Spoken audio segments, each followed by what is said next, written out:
Thank you so much for this book, and thank you, Bertrand. And I don't know if you want to say anything before we start. No, we'll just start. There are many forms in this book, and there's one of these forms is another book within the book. In fact, the cover holds the other book. So we are actually going to read from the book within the book, but we'll have Ghislain introduce the book within the book. My plan had been inspired by reading Extractor 568, a small little book published by John Skelton Books as part of their Cherokee series. A certain Meme Wotan had written this short novel. Imagine a world of angry, disappointed, proliferating writers beating a path to posterity who, over the years and due to overcrowding, a myth it seems, but also an inexhaustible source of narrative paranoia, would have earned the right to temporarily kill their critics. All this in the hopes of controlling the interest in autochthonous literature. Let's say in a post-Jacques Godbout future era, a literature that's rather forsaken and sadistically relegated to the ministry of the survival of regional cultures. Thus, among these supra-Québécois autochthonous authors, several generations of interracial mixing invalidating any description of this new type of ordinary citizen, the most deserving would be granted the right to eliminate a certain number of their literary enemies, while keeping within reasonable and pre-established quotas. Wotan had written what science fiction experts call a dystopia.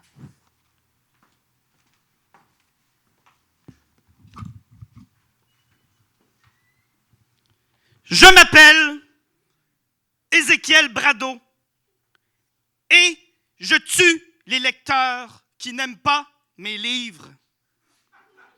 20 par mois, c'est mon quota. J'utilise l'extracteur 568, un vieux modèle. Il identifie le mépris dans un périmètre de plus de 8 kilomètres. Personne ne veut plus travailler avec ces machines un peu datées. Je ne me formalise pas de ça. Tous mes romans méritent considération. Je vis dans un monde avide, exécrable, porté à la surdimension, une grande bande de terre qui s'appelle îlot québécois. Le circuit des marchés et des écoles, beaucoup de quartiers en perspective. Je marche parfois des heures avant de tenter une saisie. Je tue par osmose, pseudo-direct, la manière old school. Je place l'extracteur 568 sur le voyant rouge, puis des figures géométriques apparaissent. Le cœur des choses tient dans l'instant qui précède. Quand le voyant se clignote et laisse deviner sur mon écran la présence d'une pensée méprisante, tenace, elle doit être tenace, car mon modèle n'est pas assez performant pour signaler les pensées fugaces. Je tiens ma victime!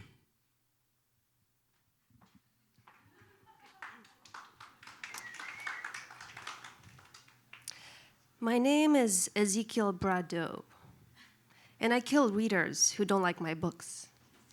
20 a month, that's my quota. I use the Extractor 568, an old model. It identifies contempt within an 8-kilometer radius. No one wants to work with these slightly dated machines anymore. It doesn't bother me. All my novels deserve consideration. I live in a greedy, rotten world inclined to excess. A large strip of land called the Quebec Isle. The market and school circuit, many neighborhoods in sight. Sometimes I walk for hours before attempting a capture. I kill by pseudo-direct osmosis, old school style. I use the extractor 568. I set the extractor 568 to the red indicator light. Geometric shapes appear. The key to it all rests in the moment just before the signal. When the indicator light flashes and detects the presence of a tenacious, contemptuous thought on my screen, the thought has to be tenacious, since my model is not powerful enough to detect fleeting thoughts. I have my victim.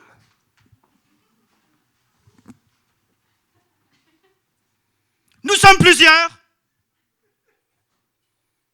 Pullulent les mauvaises pensées. Je ne parle pas de chinoise ni d'espagnol là. Pas besoin de regarder la lune, encore trop proche, pour déterminer mes absences.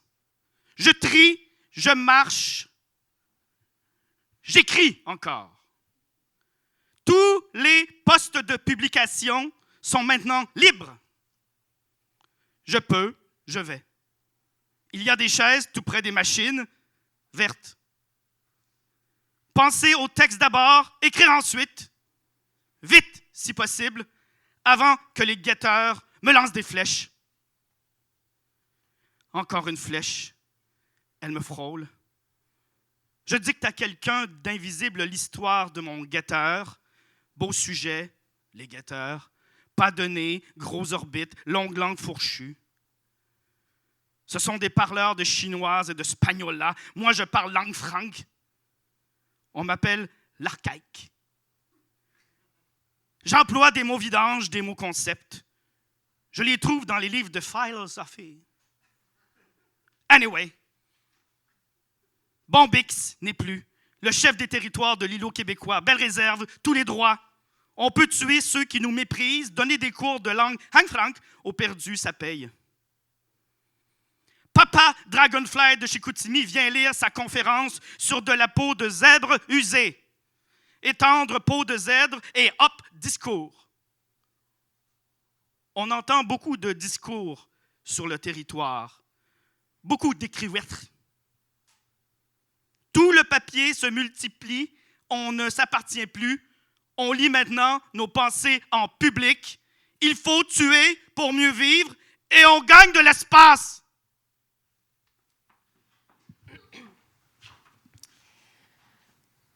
There are many of us proliferating negative thoughts. I don't speak Chinese or Spanishola. No need to stare at the moon, still too close to determine my absent-mindedness. I sort, I walk, I write some more. Now all publishing workstations are free. Since I can, I go. There are chairs by the green machines. First, I think up the text. Then I write as quickly as possible before the sentinels shoot arrows at me. An arrow again. It barely grazes me. I dictate the story of my sentinel to an invisible being.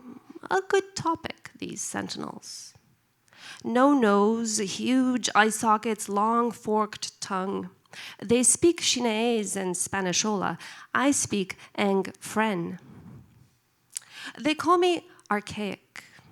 I use junk words, concept words. I find them in philosophie books.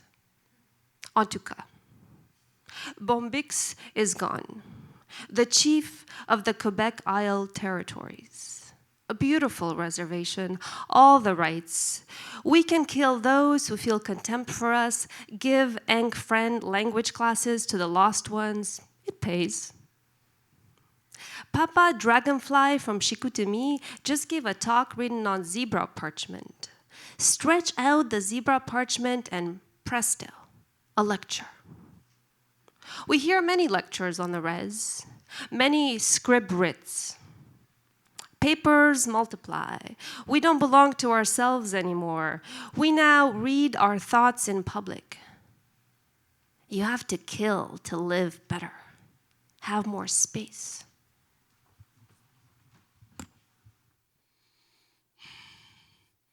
Je reviens à mon histoire de guetteur. Je l'imagine en boa qui tente de me voler mes idées. Pas plus de bons ici que de vaches, des insectes et quelques chevreuils. Pâte de lémurien, pâte de fourmis, biscuits de coquerelles, brochettes de rat, farine de lombric. À chaque galette croustillante, je me recueille, je fais silence, j'étouffe le bruit. Le guetteur me lance encore une flèche. Pas d'intérêt dans mon histoire de guetteur. Mauvais livre, très, très mauvais livre. Je sors mon extracteur 568. Le guetteur devient tout de suite de la nourriture à fourmis. Il tombe par terre. Moi, je pense pour mes livres, et on en dira ce qu'on voudra, qui parle langue franque aujourd'hui. Vaut mieux garder son extracteur tout le temps allumé, car pustule le mépris. Un guetteur qui se transforme en bon, puis qui caresse ensuite son maître, ça va. Belle idée que la simplicité. Un dénouement, c'est court. Un boa tue. S'il ne tue pas, ça devient un livre. J'écris un livre par jour. Je suis un écrivite régulier.